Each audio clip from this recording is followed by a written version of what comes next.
Je m'appelle Chantal Loira, je suis néphrologue pédiatre, c'est-à-dire je me suis longtemps occupée des maladies rénales des enfants et en particulier d'une maladie qui s'appelle un syndrome hémolytique et urémique atypique, qui est une maladie qui détruit les reins des enfants généralement très vite et pour laquelle jusqu'à 2009 il n'y avait aucun traitement.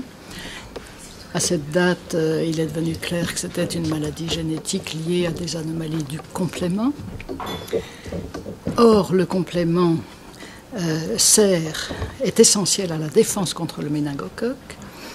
Parallèlement à tout cela, est apparu donc un traitement qui bloque le complément, qui traite donc d'une manière quasi miraculeuse la fameuse maladie, syndrome hémolytique et urémique, mais évidemment ceci entraîne un risque de méningite à méningocoque.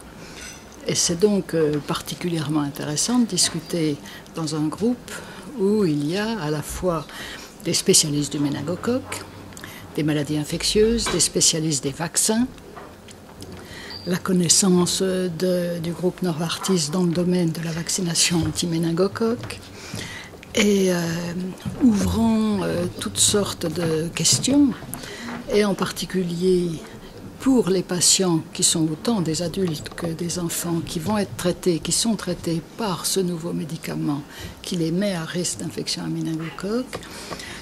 Comment vont-ils répondre au vaccin?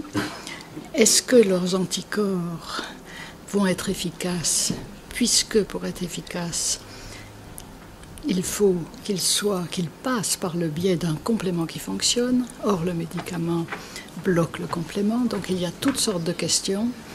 Et c'est une très bonne occasion de faire le tour de ce qu'on sait, c'est-à-dire que c'est un vaccin tout à fait nouveau et intéressant, et de ce qu'on ne sait pas et qu'il va falloir étudier.